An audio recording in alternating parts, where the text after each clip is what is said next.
To create a gull wing roof following this planned boundary, we need to create this out of three separate roofs.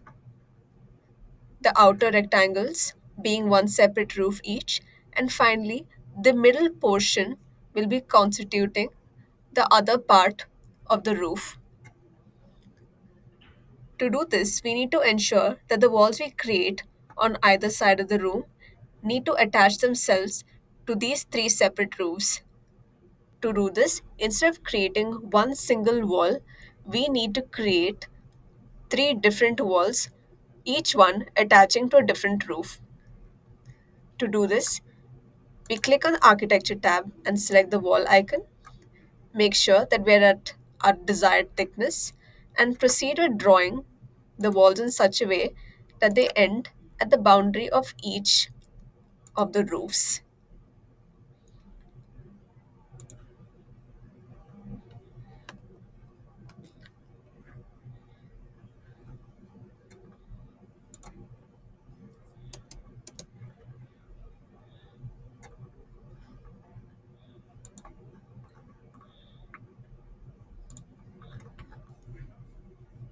We can then do the same for the other side as well.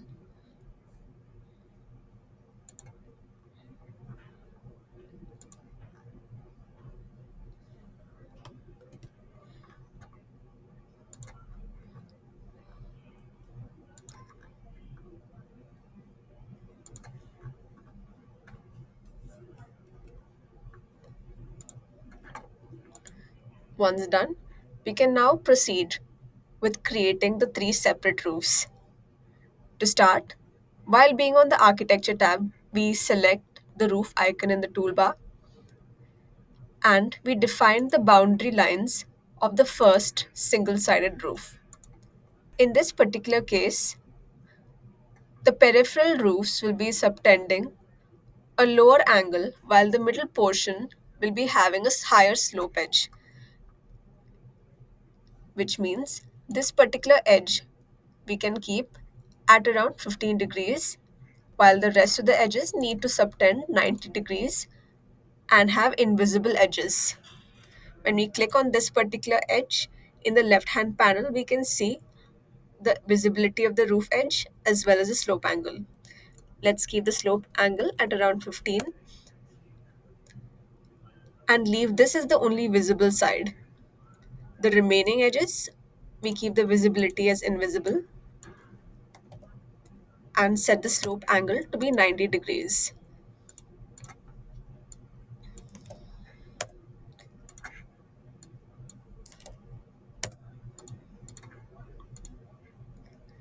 We select apply and in 3D you can see that one part of this roof has been created. Now, to make the other side of this roof, we can either repeat this whole process manually or we can simply mirror this across the room. To do so, we go to floor plan, click on the draw tab, select mirror, set the mode to copy in the left hand panel, and define the axis.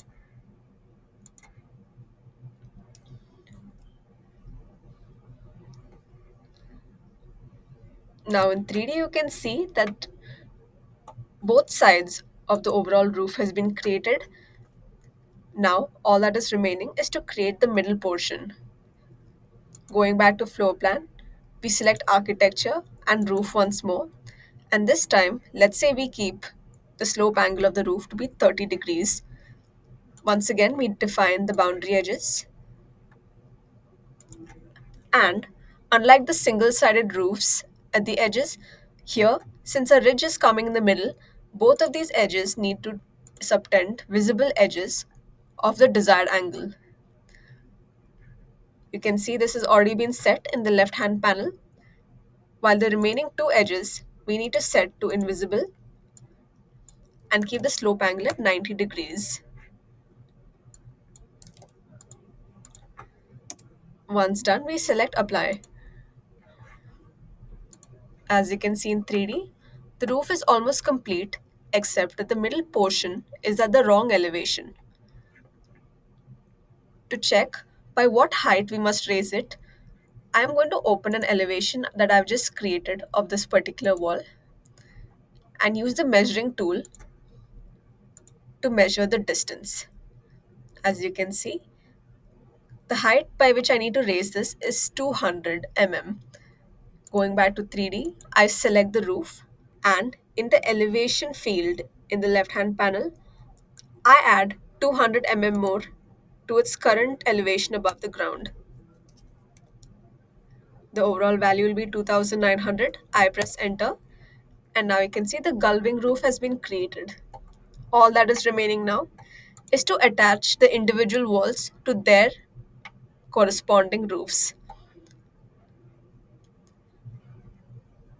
I select architecture, I click on attach walls, select the first set of walls and then the roof to which I want them to attach. I repeat the process with the remaining sets.